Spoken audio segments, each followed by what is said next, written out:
안녕하세요. DJ 라니입니다. 오늘의 사연 시작해 보겠습니다. 안녕하세요. 저는 흔하디 흔한 대한민국 아줌마인데요. 평범한 아줌마인 것 치고 상당히 스펙터클한 인생을 살았어요. 얼마나 스펙터클했는지 제 과거 이야기를 들려드릴게요.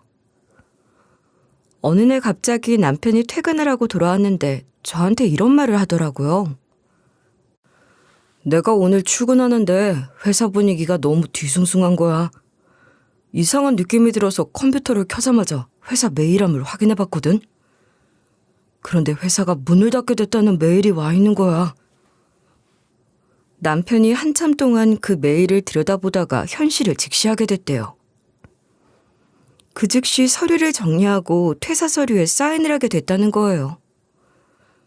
전 그 당시에 식당 알바 일을 하고 있어서 그렇게 위험한 상황은 아니었어요. 제가 좀 더 벌면 된다고 말하고 남편을 위로해줬죠. 그렇게 남편이 퇴사한 지 몇 주 정도가 지났을 쯤이었는데요. 그날 평소처럼 가족들끼리 다 같이 모여서 저녁 식사를 하려고 했어요. 상을 차리고 이제 자리에 앉아 식사를 하려고 하는데 남편이 이런 식으로 말문을 여는 거예요. 여보, 내가 사업을 해볼까 하는데 프랜차이즈점을 내보는 건 어떨까? 내 친구가 해보고 있는데 생각보다 수입이 괜찮더라고. 그동안 일만 하느라 우리 가족과 함께하는 시간도 부족했고 뭔가 새로운 도전을 해보고 싶어. 남편이 이러길래 퇴직금도 있고 모아둔 돈도 있겠다. 한번 해보라고 했죠. 남편이 그렇게 제 동의 아래 시장 조사를 하기 시작했어요. 그러다가 남편이 중식 쪽을 하고 싶다고 하더니 프랜차이즈 본사를 찾아가 상담을 받고 필요한 자금 기획과 교육 과정을 이수했는데요.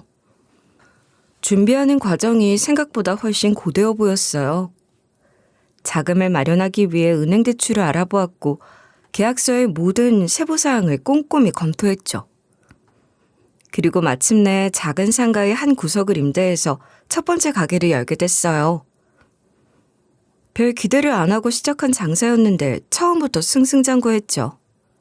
매출이 한동안 괜찮더라고요. 당연히 돈도 잘 벌어서 전 일 안 하고 두 아들 키우면서 집안일만 했어요. 남편 식당이 있는 곳이 원래 활발한 유동인구가 많은 상권이었거든요. 하지만 얼마 지나지 않아 대형 프랜차이즈들이 잇따라 들어서기 시작한 거예요. 새로 생긴 식당들이 남편 식당보다 싸게 팔고 맛도 있으니까 사람들이 몰렸어요. 게다가 본사에서 메뉴를 새로 출시했다면서 기존 가맹점들한테 추가적인 비용을 요구한 거예요. 남편은 그거 낼 돈이 없어서 대출을 받았죠. 대출을 받아서 신메뉴를 냈지만 사람들 반응은 그닥 좋지 않았어요. 그렇게 망해가던 찰나 남편의 절친이 흔쾌히 도움을 주겠다고 한 거예요.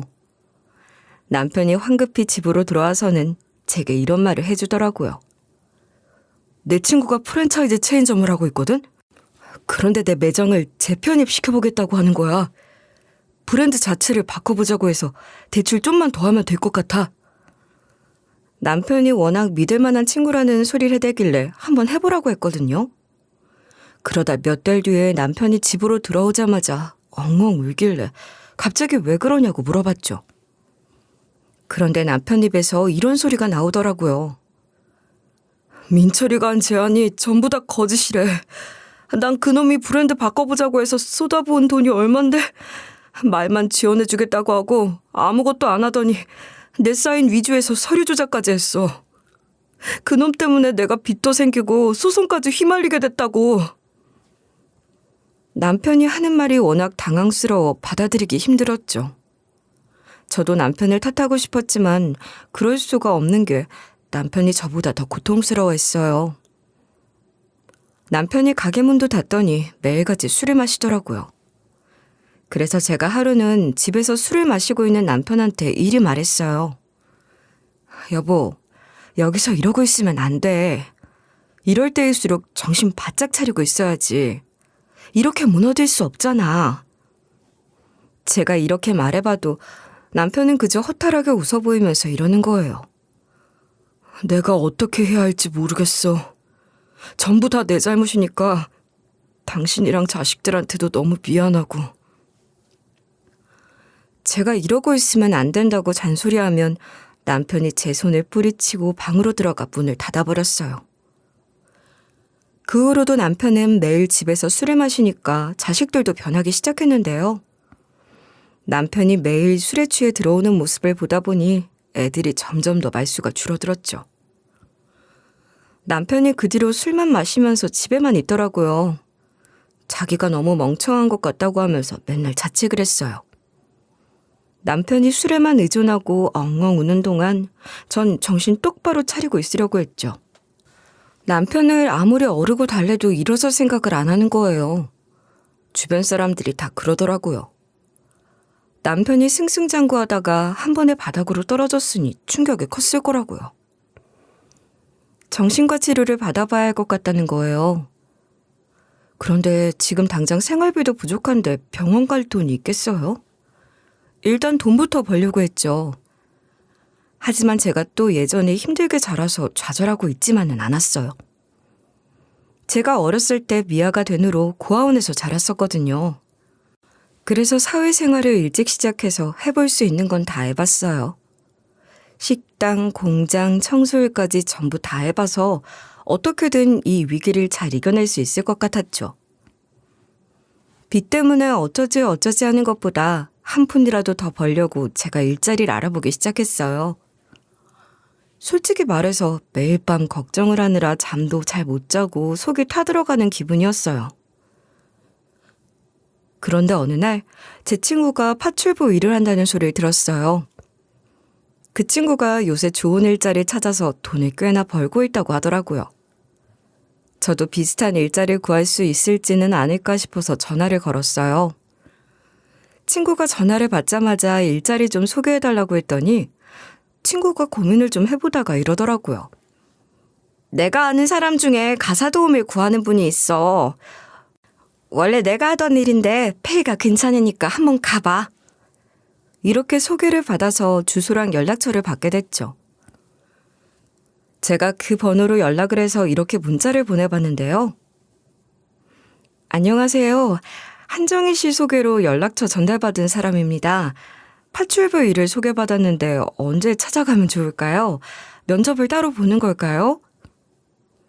제가 이러니까 내일 아침 일찍 일하러 오라고 하더라고요. 저는 이렇게 갑자기 오라고 할 줄은 몰라서 당황스러웠지만 가겠다고 했죠. 그리고 바로 다음 날 아침 갑작스럽게 고급 아파트로 첫 출근을 하게 됐는데요. 현관문을 열어준 사람을 보니까 제 또래 여자더라고요. 제가 사모님이라고 부르면서 인사를 했는데 대답을 안 하는 거예요. 그러면서 청천벽력 같은 소리를 하는 거 있죠? 전에 일하던 애가 그새를 못 버티고 도망가려고 하더라고. 그래서 내가 대타 구하기 전엔 절대 못 그만둔다고 소송 걸 거라고 했는데 어떻게든 구했네? 한마디로 제 친구가 저한테 이 일자리를 던져놓고 도망을 간 거예요. 도대체 뭘 어떻게 했길래 친구가 도망갔고 그녀는 또 저한테 이런 일자리를 던져준 걸까요?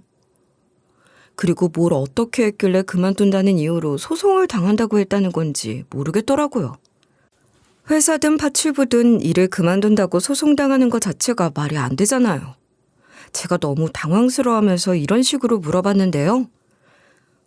대체 무슨 일이 있었길래 제 친구가 도망을 갔나요? 전 친구한테 들은 말이 없어서요. 그냥 페이가 좋고 일하기 괜찮다는 소리만 들었는데. 제가 정확히 어떤 일을 하는 건지 이야기를 해주셔야 할 것 같다고 말씀드렸는데요. 그런데 사모님이 이렇게 짜증을 내면서 뭐라 하시는 거예요. 안 그래도 갑자기 그만둬서 짜증나 죽겠는데 왜 그걸 나한테 물어보세요? 그 아줌마가 저랑 계약서를 썼어요. 자세한 내용이 궁금하면 아줌마한테 물어보세요. 대체 계약서에 어떤 내용이 적혀져 있길래 그만두면 소송당한다고 했는지 싶더라고요.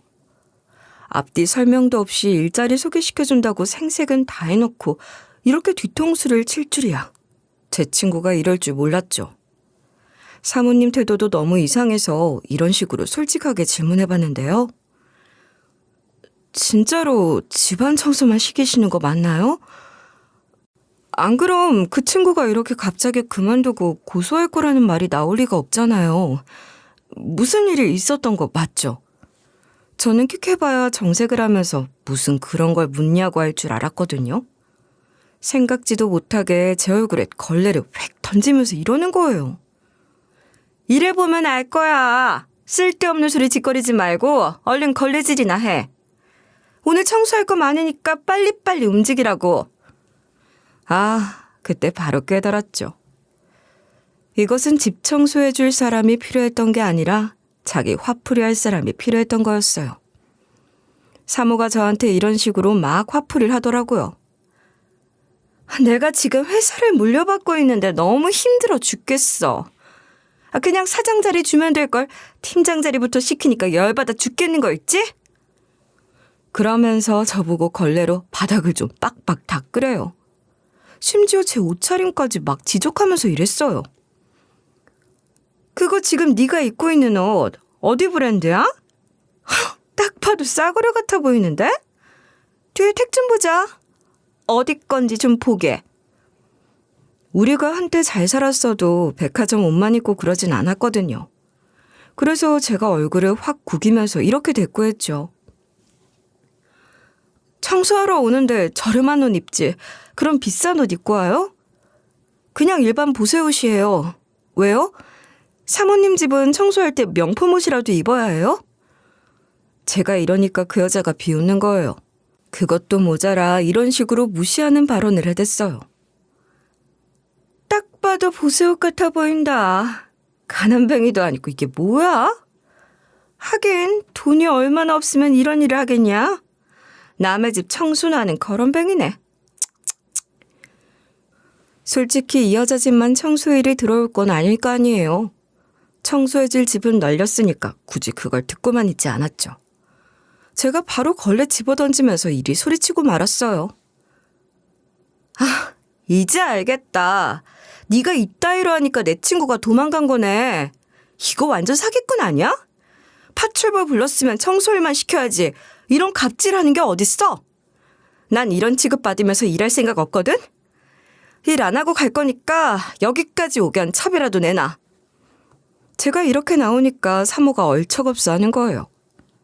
사모님이 절 호구로 보는 건지 이런 식으로 절 떠보고 있더라고요. 야, 진짜로 지금 가겠다고? 네 친구 계약서 썼다니까? 지금 네가 대타일 안 구하고 가버리면 친구 고소당할 건데 괜찮아? 그게 제가 알 뻔가요? 저는 호구를 자처해서 할 생각이 없었기 때문에 이런 식으로 단호하게 말해버렸습니다.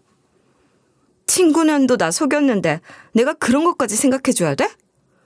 나 이제 그년이랑 친구도 아니고 그년이 고소를 당하든 깜빵에 들어가든 신경도 안 쓸 거니까 알아서 하세요.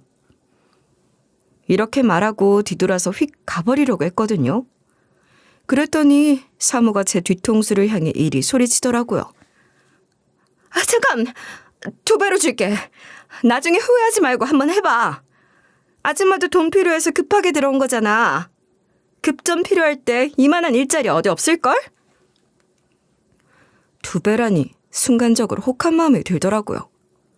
하지만 제가 뒤도 돌아보지 않고 콧방귀를 끄면서 대꾸했죠. 저 그런 사람 아니에요. 방금 그런 짓을 해놓고 돈으로 환심 살 생각하지 마세요. 고작 그 정도 돈으로 넘어가겠어요? 그런데 제가 단호하게 나오니까 사모가 당황을 했나 봐요. 여기까진 예상하지 못했는지 이런 식으로 나왔는데요. 아, 그래? 그럼 3배. 이 정도만 해볼 만하지 않아? 3배면 누가 들어도 솔깃할 금액 아니야? 네가 어디 가서 네 월급에 3배를 받을 수 있겠어? 아니, 돈을 3배로 주겠다고 하니까 좀 흔들리더라고요. 그런 사람 아니라고 말한 게 민망하게. 3배만 얼마일지 생각해보는데 남편 때문에 생긴 빚들이 눈앞에서 아른아른 거리는 거예요. 심지어 술에 취해서 오는 남편이 막 떠올랐죠. 그 당시에 저희 아들이 우리 집 망하는 거냐고 물어봤거든요. 눈물을 글썽이던 아들들의 모습이 잊혀지지 않았어요. 그때 제가 애써 미소를 지으며 별거 아니란 식으로 애들을 막 달래줬었는데요. 제가 몇 번이나 괜찮을 거라고 이야기했는데도 애들 눈에서 불안함이 가시지 않았어요. 전 그런 아이들을 보며 가슴이 아려왔죠. 그 와중에 남편은 만취 상태로 거실 소파에 누워있다가 간신히 깨어나서 저보고 미안하다고 하더라고요. 남편이 어떻게든 술을 끊어보겠다고 했으니까 제가 여기서 꾹 참고 몇 번 일하면 빚을 전부 다 갚고 저희 집 상황이 나아질 수 있을 것 같았어요. 그럼 전처럼 여유롭게 살 수 있을 거란 생각에 4배를 달라고 해버렸는데요. 사모가 제가 이렇게 나올 줄 몰랐는지 움찔거리더니 이러더라고요. 4배? 설마 네가 4배 정도는 받아야 하는 인간이라고 생각하는 건 아니지? 4배까진 못 줘. 너 같은 것한테 그럴 이유도 없고. 3.5배가 최선이야. 더 이상은 내 자존심이 허락하지 않아. 저는 잠시 망설이다가 이런 식으로 고개를 끄덕이며 받아들였죠. 네, 알겠어요. 3.5배면 같이 일할 수 있을 것 같아요. 대신 계약서 똑바로 쓰고 일 시키세요. 계약서 지금 가지고 계세요? 한번 확인 좀 해보게 가져와 보세요. 사모가 계약서를 가져왔길래 제가 꼼꼼히 읽어봤는데 그 내용에 어이가 없더라고요. 아니, 무식한 제 눈에도 이게 말도 안 되는 계약서고 허점이 있다는 게 바로 보이는 거예요. 제 친구는 학교 다닐 때도 공부를 못해서 꼴찌하고 상식이 부족한 친구이긴 했는데 아무리 어리숙해도 이걸 고소당할까 봐 바들바들 떨고 있겠어요? 한편으로는 이런 말도 안 되는 계약서를 쓸 만큼 파출부를 무시하고 얕잡아 보는 사모도 안 좋게 보였죠. 저는 이런 계약서라면 나중에 계약서의 허점을 노려 트집 잡을 수 있을 것 같더라고요. 그럼 그만두게 돼도 사모가 저를 고소하지 못하게 막을 수 있겠다고 생각했어요. 그래서 전 그 집에서 계약서를 쓰고 일하게 됐는데요. 그날은 그냥 사모와 계약서만 쓰고 집으로 들어왔죠. 저는 집으로 오자마자 이런 일자리를 소개시켜준 친구한테 따져보려고 연락했어요. 그런데 이 새끼가 제 전화번호를 차단했더라고요. 집주인이 대타안고하면 고소할 거라는 말에 절 팔았는데 사과도 안 하고 차단했다는 생각에 열이 받았어요. 제가 잘해줄 때는 절친이다 평생 가자고 하더니 이렇게 저를 엿먹이다니 너무 어이가 없었죠. 친구는 잘못 믿었다가 제가 제 발로 지옥으로 들어가게 됐어요. 일단 3.5배를 받기로 했으니까 다음 날에 고급 아파트로 출근을 하게 되는데요. 거실로 들어서자마자 사모가 이렇게 성질을 부리더라고요. 야, 네 친구는 와이셔츠 다림질을 어떻게 한 거야? 이게 다림질한 거라고 생각해? 네가 와서 다시 해봐. 니는 똑바로 하나 보자. 이러길래 제가 세세하게 잘 다뤄줬더니 아무 말도 못하는 거예요. 그 뒤에는 사모년이 이런 식으로 트집을 잡기 시작했어요. 너 이거 손빨래 안 했어? 이게 얼마짜린 줄 알아? 이게 네 몸값보다 비싼 거야. 자꾸 이런 식으로 일할래? 세탁기 못 쓰게 해줄까? 빨래 전부 다 손빨래 해볼래? 이러길래 대충 알겠다고 했죠. 그리고 부엌으로 들어가서 설거지를 하고 있는데 이렇게 또 시비를 걸더라고요. 이거 제대로 설거지한 거 맞아? 여긴 또 왜 이렇게 지저분해? 뭐 하는 거야 도대체? 눈 똑바로 뜨고 일 안 해? 정신이 있는 거냐고 없는 거냐고 내가 묻잖아.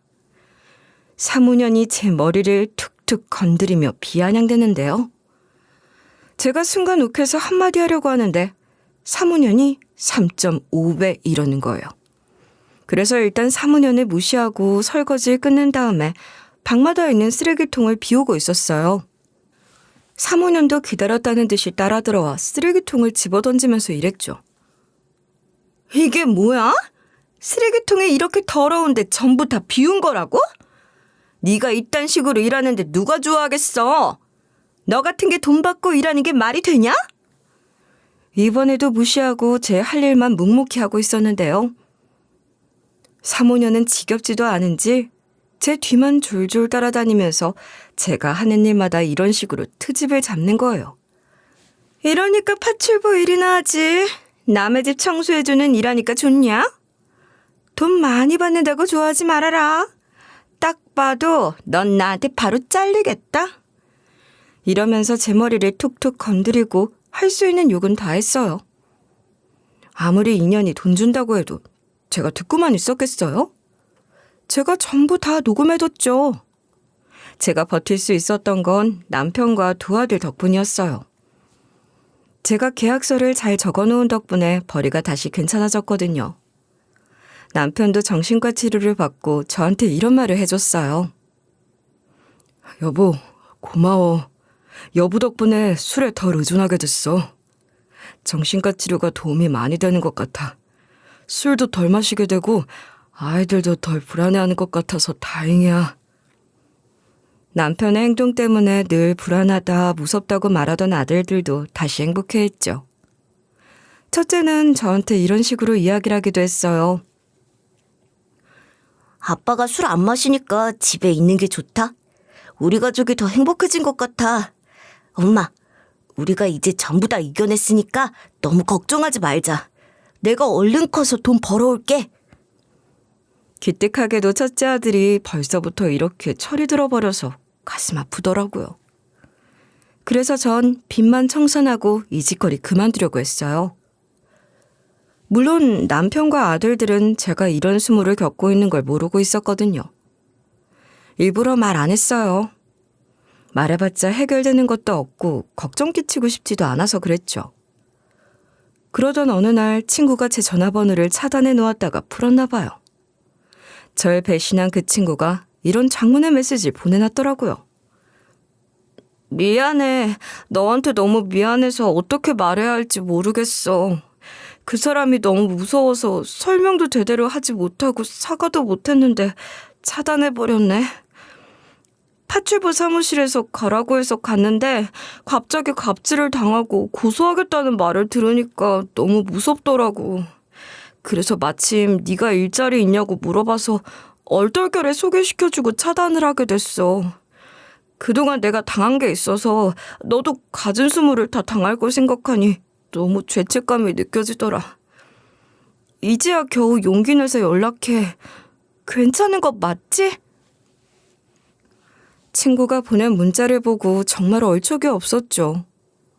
너 같으면 괜찮겠냐고 문자로 욕을 한 바가지 하려다가 친구에게 전화를 걸었어요. 친구가 전화를 받자마자 너무 화가 나서 막 이렇게 이야기했던 것 같아요. 네가 어떻게 나한테 이럴 수가 있어? 다른 사람도 아닌 나를 배신해? 우리가 몇 년지기 친구인데 이렇게 뒤통수를 쳐버리냐? 제가 이러니까 친구가 울먹거리더라고요. 코까지 훌쩍거리면서 저한테 이렇게 사정했어요. 미안해. 나도 사정이 있어서 그랬어. 우리 이렇게 이야기하지 말고 얼굴 보면서 이야기하자. 내가 너네 집까지 갈게. 친구가 도대체 무슨 사정을 말할까 싶어서 집으로 불러봤는데요. 우리 집까지 와서는 이런 식으로 아주 싹싹 비는 거예요. 내가 잘못했어. 죽을 죄를 지었다. 나도 처음엔 돈 많이 주겠다고 해서 버텼는데 나중엔 퇴근하고 집으로 돌아와 가만히 있어도 눈물이 주르륵 흐르고 다음날이 막 두려워져서 잠도 안 오는 거야. 나중에 가서는 손발이 벌벌 떨려서 너한테 일을 막 넘겨주게 됐어. 그때 제가 친구의 말을 듣고 한숨을 푹 내쉬었죠. 그리고 이런 식으로 타박을 했던 것 같아요. 너 진짜 바보다. 너 상식이 부족하고 무식한 건 알았지만 고작 이런 걸로 고소당하겠냐? 그리고 나는 언제든 내가 원할 때 관둘 수 있어. 안 그래도 나 곧 있으면 그만두려고. 아무리 돈을 많이 주더라도 저도 슬슬 힘들었던 찰나였고 가족들도 눈치를 채고 있었거든요. 제가 퇴근할 때마다 아들들이 이런 식으로 계속 물어봤었어요. 엄마, 요즘 왜 이렇게 피곤해 보여? 무슨 일 있어? 엄마 전이랑 다르게 파출부 일을 해서 그래? 그 일이 그렇게 힘들어? 아들이 묻는 말에 제가 아무 일도 없다고 말하면서 고개를 저었는데요. 게다가 남편도 나서서 걱정스러운 눈빛으로 이리 말하더라고요. 당신 무슨 일 있으면 꼭 말해줘. 혼자 힘들어하지 말고. 의사 선생님이 그러는데 나도 이제 경제활동을 할 수 있는 수준까지 왔대. 일자리 곧 구할 거니까 조금만 기다려줘. 그날 남편의 손을 잡고 고개를 끄덕였었죠. 가족들도 제가 힘들어하는 걸 알 정도면 그만둬야 할 것 같았어요. 그리고 빚도 어느 정도 갚았으니 더 이상 버틸 필요가 없잖아요. 그래서 사모년에게 전화를 걸어서 그만둔다고 말해버렸는데요. 역시나 예상대로 사모년이 이렇게 반응하더라고요. 멋대로 그만두면 어떡해? 대타 안 구하면 고소할 거니까 그렇게 알고 있어. 정확히 일주일 줄게. 일주일 안에 안 구해오면 알지?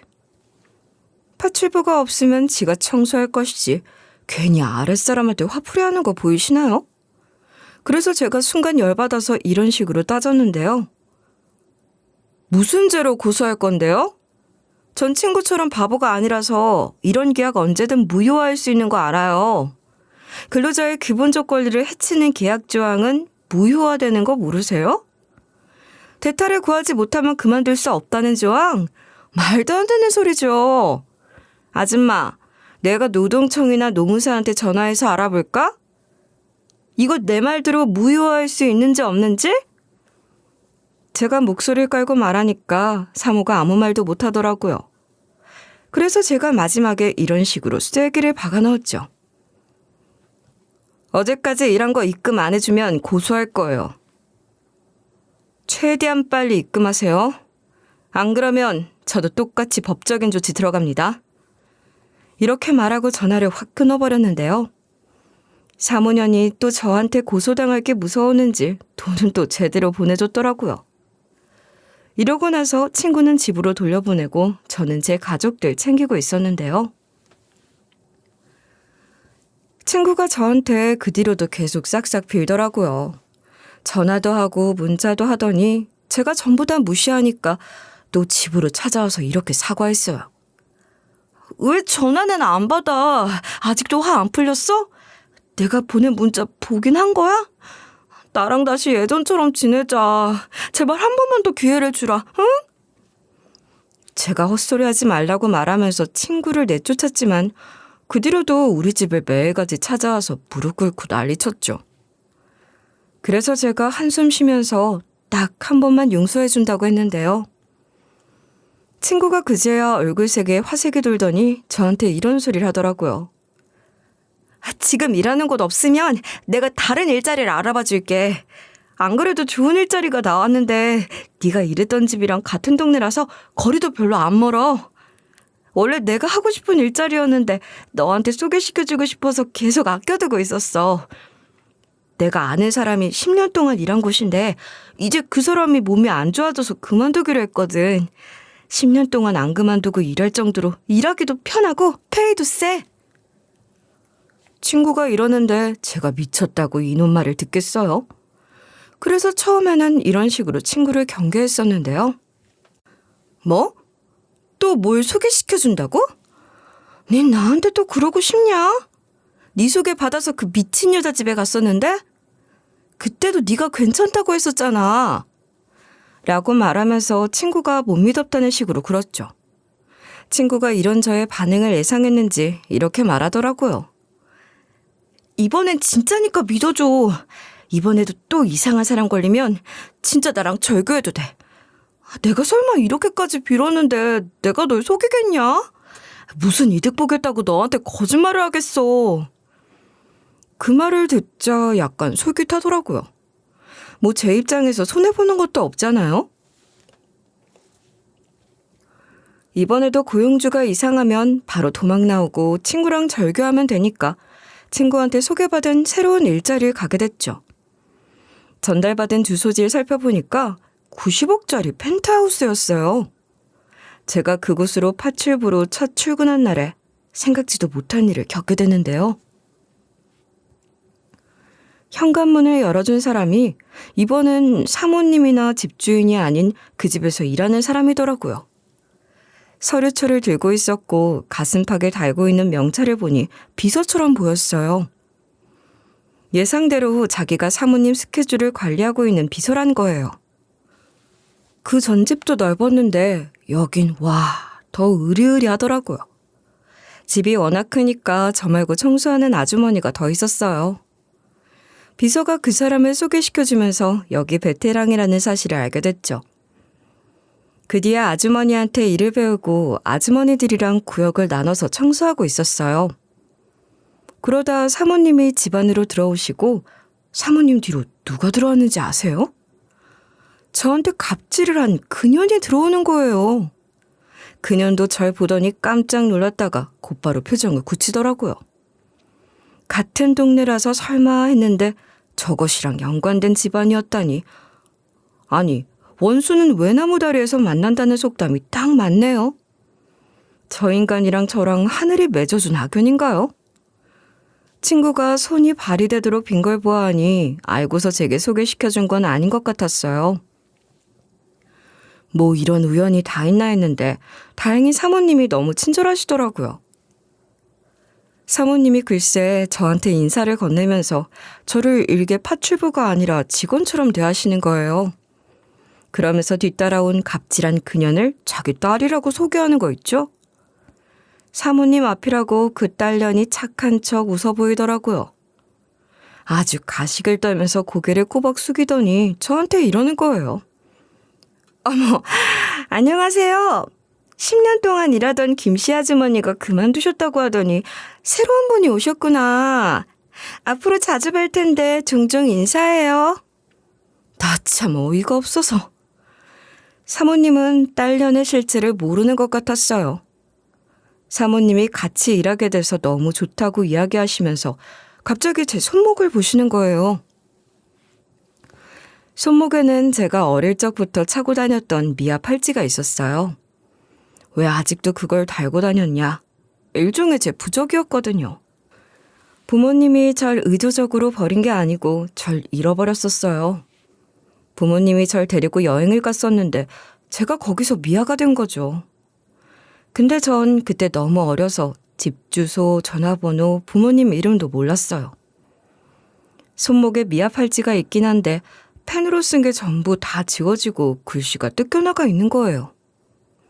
제 미아 팔찌는 플라스틱 소재로 되어 있는데 라벨 스티커 같은 게 붙어 있고 그 스티커에 전화번호랑 인적사항을 간단하게 적는 형태였어요. 요즘엔 이런 거 찾아보기 힘들려나요? 제가 부모님 얼굴도 솔직히 가물가물하거든요. 어릴 때 부모님을 잃어버렸으니까요. 근데 그날 부모님을 잃어버렸던 날의 기억은 아직까지 생생해요. 부모님을 잃어버렸다는 공포감과 슬픔이 워낙 강렬해서 어린데도 뇌리에 박혔나 봐요. 그날 날씨가 진짜 안 좋았거든요. 비가 갑자기 와서 제가 그때 우산에 우비까지 쓰고 있었는데 우산도 날아가고 우비가 뜯겨져 나갔던 기억이 있어요. 거기다 중간에 넘어져서 몸이 다 젖고 지저분해지면서 당연히 미아 팔찌도 엉망이 됐죠. 아마 그때 미아 팔찌 글씨가 번지고 지워져서 엉망이 된 것 같아요. 그 당시에 길도 잃고 부모님도 안 보여 공포감에 질린 상태였는데 넘어지기까지 해서 엉엉 울고 있으니까 지나가던 어른이 경찰서까지 데려다 줬거든요. 아마도 그때 미아 팔찌에 써둔 게 다 지워져서 제가 그대로 고아원으로 넘어가게 된 것 같아요. 지금 생각하면 부모님이 저를 애타게 찾으면서 미아 포스터도 만들고 실종 신고도 했을 텐데 경찰이 이를 안일하게 처리한 거죠. 지금 같은 시기면 전산으로 실종 신고한 애들이 컴퓨터로 실시간 공유되는 세상이니 있을 수 없는 일이지만 그때는 뭐 몇십 년 전이니까 그런 일들이 있을만 했어요. 제가 그렇게 생각한 이유는 부모님이 절 정말 사랑하고 아껴줬었거든요. 다른 건 다 잊어도 부모님을 잃어버린 악몽 같았던 그날이랑 저를 공주라고 부르던 기억이 희미하게 남아있었어요. 그래서 제가 고아원으로 넘어가 혼자 지내면서 의지할 사람도 없어지니까 절 공주라고 부르던 부모님을 떠올리면서 미아 팔찌를 계속 차고 있었던 거예요. 어른이 된 후에는 이제는 없으면 허전해서 그냥 차고 다니게 됐어요. 그런데 그 미아 팔찌를 사모님이 보시더니 이러시는 거예요. 아주머니, 이 팔찌 어디서 난 거예요? 제가 부모님을 잃어버린 후로 계속 차고 있었던 거라고 하니까 사모님 눈이 엄청 커지셨어요. 그러면서 저를 어디론가 데려가더라고요. 서재로 데려가서 서랍에서 사진을 꺼내서 보여주셨는데요. 저랑 닮은 여자아이가 저랑 똑같은 미아 팔찌를 착용하고 있더라고요. 사진 뒷면에는 사랑하는 내 딸 수연이라고 적혀 있었어요. 사모님이 이 사진을 보여주시면서 저보고 이런 소리를 하시는 거예요. 아무리 생각해도 우리 딸 같아. 어쩜 이런 우연이 다 있지? 미아 팔찌도 똑같고 심지어 닮은 것도 같아. 혹시 어릴 때 기억 없어요? 저는 너무 갑작스러운 상황에 순간 벙쪄 있었는데요. 그런데 뒤따라온 딸년이 이런 소리를 중얼거리는 거예요. 엄마, 갑자기 왜 그래? 설마 말도 안 돼. 그냥 우연이겠지. 엄마 무슨 그런 걸로 딸 같다는 소리를 해. 엄마 틈만 나면 친딸 찾고 싶다고 하더니 기억이 잘못된 거 아니야? 사모님은 딸년이 하는 말은 하나도 들리지 않는지 자기 팔을 걷어붙이는 거예요. 몽고 반점이 어른이 되어서도 남아있는 경우가 있잖아요. 저도 몽고 반점이 아직도 남아있는데 사모님도 그러더라고요. 그래서 제가 이때 저도 몽고 반점이 있다고 말하면서 똑같이 팔을 걷어붙였죠. 사모님께서 그 몽고 반점을 보시면서 저한테 이러셨어요. 역시 몽고 반점 위치까지 똑같네. 다른 애들은 나이 먹으면 없어지는데 우리 집안 사람들은 안 없어져요. 이게 유전이라서 그래. 혹시 부모님을 어떻게 잃어버렸어요? 사모님이 기대에 찬 눈빛으로 물어보시는 거예요. 그래서 제가 설마 하는 마음에 있는 그대로 말씀드렸죠. 어렸을 때 여행 갔다가 부모님을 잃어버려서 고아원에서 쭉 자랐어요. 그날이 아마 비 오는 날이었던 것 같아요. 넘어져서 한참을 울고 있는데 어떤 어른이 경찰서까지 데려다 줬거든요. 제가 이렇게 대답하니까 사모님이 눈물을 글썽이더라고요. 감동받은 목소리로 이렇게 얘기하셔서 저도 코끝이 시큰해졌어요. 나도 32년 전에 여행 갔다가 딸을 잃어버렸어요. 세상에 어쩜 좋아. 실종 신고를 해도 미아 포스터를 나눠주고 다녀도 찾을 수가 없더니 우리 딸을 이렇게 만나보게 되네. 사모님이 저를 거의 딸이라고 생각하시는지 절 껴안고 우시는 거예요. 전 얼떨떨했죠. 마음 한편으론 사모님이 착각을 하시는 건 아닌가 싶었어요. 워낙 어렸을 때 부모님을 잃어버렸으니까 기억이 안 났거든요. 그리고 뭐 그 어린애가 부모님 사진 같은 걸 들고 다녔겠어요? 시간도 오래 지나서 얼굴도 기억이 안 나니 이 상황이 믿겨지지 않았는데요. 바로 그때 딸년이 이러더라고요. 친자 확인 검사를 좀 해봐도 되나요? 솔직히 엄마가 봐도 저랑 이 아줌마 하나도 안 닮았잖아요. 진짜로 저랑 같은 자매인지 알아봐야 할 것 같아요. 사모님 눈가에 눈물이 그렁그렁해서 제가 얼떨결에 그러자고 했죠. 그 길로 바로 친자 확인 검사가 가능한 병원으로 갔어요. 거기서 제 타액이랑 혈액을 채취해 갔죠. 하루 뒤에 사모님이랑 그 딸년이랑 다 같이 모여서 친자 확인 검사 결과지를 펼쳐봤거든요. 제가 사모님의 친딸이 아니라는 거예요. 딸년이 그걸 보자마자 바로 이런 식으로 본색을 드러내더라고요. 그래, 아닐 줄 알았다. 엄마, 내가 사실 이 사람을 고용했었는데 싸가지가 없게 굴어서 너무 힘들었어.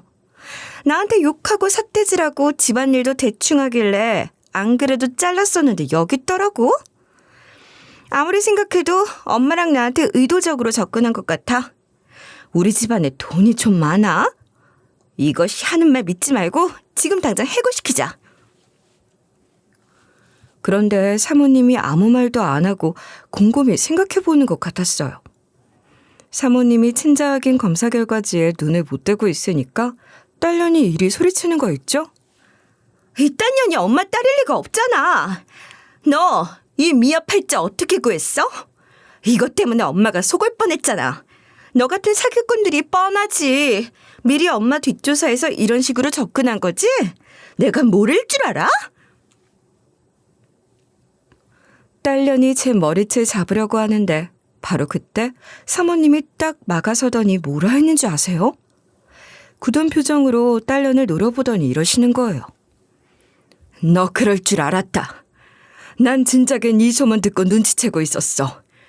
너 원래 이런 년이었구나. 내 앞에서 착한 척 예의 바른 척 연기하고 있었던 거였어? 난 그것도 모르고 헛소문이라고 생각하고 사람들한테 우리 딸을 오해하지 말라고 하고 있었네? 사모님이 이렇게 말하니까 딸년 얼굴이 새하얘지더라고요. 사모님이 딸년의 실체를 알고 있었다고 말하면서 이렇게 이야기해 주시는 거예요. 안 그래도 네 소문이 너무 이상하게 나서 어떻게든 조치를 취하려고 했어. 소문이 헛소문이라면 이런 소문을 낸 사람을 처리하려고 했거든? 그렇게 소문의 진원지를 알아내려고 이쪽 저쪽을 조사해보니까 네 본 모습이 나오더라? 사모님이 카더라 소식을 듣고 뒷조사를 하는 김에 딸년이 하는 행동을 지켜보고 있었다는 거예요. 딸년이 지 주제를 파악하지 못하고 끝까지 이렇게 나오더라고요. 엄마, 지금 이년한테 무슨 소리 듣고 이러는 거지? 이거 엄마가 속고 있는 거라니까? 어떻게 이년이 엄마 딸이야? 딱 봐도 대가리 텅텅 비어 보이는구만. 얘, 딱 봐도 우리 집안 핏줄 아니라니까? 딸년이 거의 길길이 날뛰면서 저를 깎아내리더라고요. 그러니까 사모님이 이런 식으로 대꾸하신 거죠. 그리고 미연아, 내가 언제 수연이 보고 내가 낳은 친딸이라고 했어? 나한테 언니가 있었는데 언니가 형부랑 사별하고 혼자서 수연이를 키우고 있었어. 그러다 사고로 언니도 저 세상으로 가버린 거야. 결국 수연이가 부모님을 다 잃고 혼자 남게 됐는데 너무 안쓰럽더라. 내가 그동안 울죽하려 엄청 예뻐했거든. 내가 불임이라서 애를 못 가지고 있어서 안 그래도 입양을 생각 중이었어. 그래서 애지중지 키우던 수연이 널 호적에 올리게 된 거지. 사모님이 이렇게까지 말씀하시니까 딸년이 아무 말도 못하더라고요. 사모님이 거기에다 대고 이런 이야기까지 해주셨어요. 수연이 너도 지금 몽고반점이 있잖아. 언니도 나랑 자매니까 똑같은 위치에 몽고반점이 있고 수연이 너한테도 있는 거야. 여기서 더 웃긴 게 뭐인지 아세요? 사모님 입에서 이런 말이 튀어나오면서 딸년의 정체가 밝혀졌거든요. 그러다가 예정에 있었던 입양까지 하게 된 거야. 내가 여기서 하고 싶은 말은 수연이 너는 내 조카고 미연이 너는 내가 입양한 딸이라는 거지. 미연이 네가 핏줄거리고 집안 운운할 때가 아니란 소리다. 딸년이 그동안 지가 친자식인 줄 알았나 봐요. 사모님이 하시는 말씀을 듣고 입을 떡 벌리고 다물지 못하더라고요. 그러면서 사모님에게 이런 식으로 떼를 쓰고 있었죠. 뭐? 엄마? 그게 무슨 소리야? 지금 거짓말하는 거지. 난 못 믿겠어. 내가 입양하라고? 말이 되는 소리를 해. 엄마, 지금 내가 미워서 이러는 거지? 내가 이 집안 사람이 아니고 엄마 친딸이 아닐 리가 없어. 내가 다른 사람한테 막대해서 소문이 안 좋아지니까 이러는 거 아니야. 딸년이 씩씩거리면서 자기한테 도대체 왜 그러냐고 하소연해라는 거예요. 그래서 제가 그때 사모님한테 이리 이야기해버렸습니다. 사모님, 그러니까 이제 제 이모이자 엄마죠. 엄마라고 불러야 할지 모르겠지만 일단 친딸도 아닌 저 사람의 실체를 제대로 아셔야 할 것 같아요. 그래서 제가 일하면서 녹음한 걸 전부 다 틀어줬어요. 제가 갑질을 당하면서 녹음을 해뒀다고 했잖아요. 그때 핸드폰에 녹음 기능을 켜두고 있어서 핸드폰 안에 녹음된 게 전부 다 저장되어 있었거든요. 그래서 딸년이 저한테 한 짓을 전부 다 폭로할 수 있었어요. 당연히 딸년이 그걸 듣고 얼굴이 사색이 되어갔죠. 사모님도 딸년의 실체를 제대로 확인하고 이런 식으로 불같이 화를 내셨어요. 내가 뼈 빠지게 일해서 귀하게 키웠더니 이렇게 앞뒤 다른 사람으로 클 줄 몰랐네. 나중에 회사 CEO 될 사람이 어떻게 이렇게 비인간적으로 아랫사람을 대할 수 있어? 후계자 자리 물려줄 생각 없으니까 팀장 일도 그만둬라. 카드까지 싹 다 빼앗고 집안에서 벌어들이는 돈 하나도 못 쓰게 할 거다. 내가 구해다 준 집도 내놔. 전부 다 짐 빼라. 사모님이 이렇게 나오니까 딸년이 무너져 내리대요.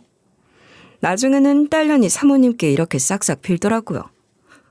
엄마, 죄송해요. 다시는 안 그럴게요. 한 번만 용서해 주세요. 사람들이 저한테 찍소리도 못하니까 너무 거만하게 행동했던 것 같아요. 정말 뉘우치고 있어요. 딸년이 거실 한복판에서 무릎을 꿇고 눈물 범벅이 된 채로 비는데도 사모님은 냉정한 눈빛으로 내려다보셨죠. 결국 사모한테 안 먹히니까 딸년이 제 쪽으로 기어와서는 저한테 싹싹 빌면서 이러는 거예요. 언니, 저보다 나이 많으니까 언니 맞죠? 언니 못 알아봐서 죄송해요. 전 언니가 저희 집안 사람인 줄 모르고 한 행동들이에요. 저 앞으로 아랫사람한테 그렇게 나쁘게 대하는 일 없도록 할게요. 그러니까 언니가 사모님께 말씀 좀 해주세요. 정말 잘못했어요. 다시는 그런 일 없을 거라고요. 바짝 엎드려서 제발 용서해달라고 하는데 제가 봐주겠어요? 바로 딸년을 내려다보면서 이렇게 말해버렸죠. 평생 사모님 앞에서만 가식 떨고 아랫사람한테 갑질해왔던 것 같은데 이번 기회에 제대로 뉘우쳐. 그래야 아줌마가 앞으로라도 사람답게 살지. 딸년이 울면서 저한테 매달리니까 사모님이 경호원을 부르더라고요.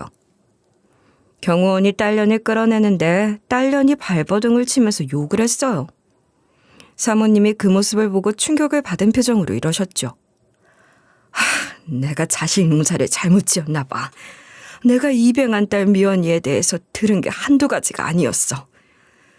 처음엔 뭔가 잘못된 거라고 부인했는데 몇 년 동안 그런 소문이 도는 걸 보고 믿어야겠다는 생각이 들더라고. 그리고 오늘 미연이의 실체를 보니 이제야 깨닫게 됐다.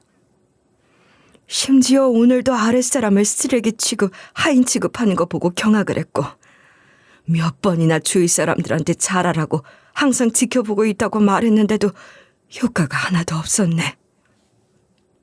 사모님이 씁쓸한 표정을 지으면서 자기 딸이 회생 불가능하다고 보고 있대요.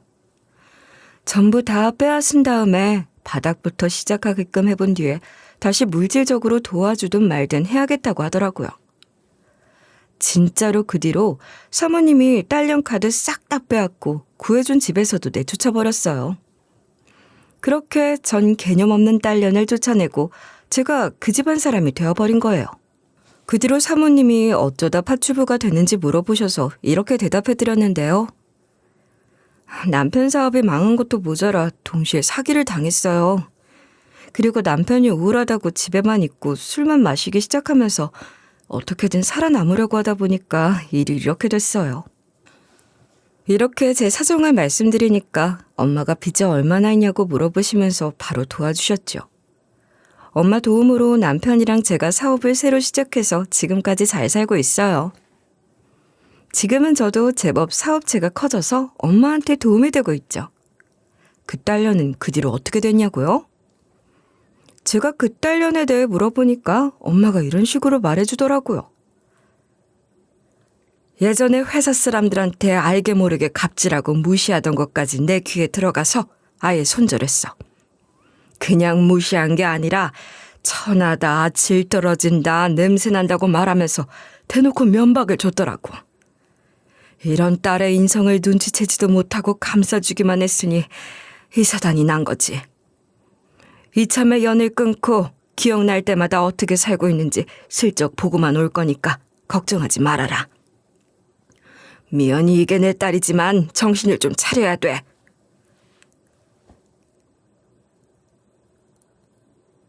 엄마가 이렇게 말씀하셔서 얼마나 속이 시원해졌는지 몰라요. 그 딸년이랑 다르게 성실하고 착하게 살아서 다행이었죠.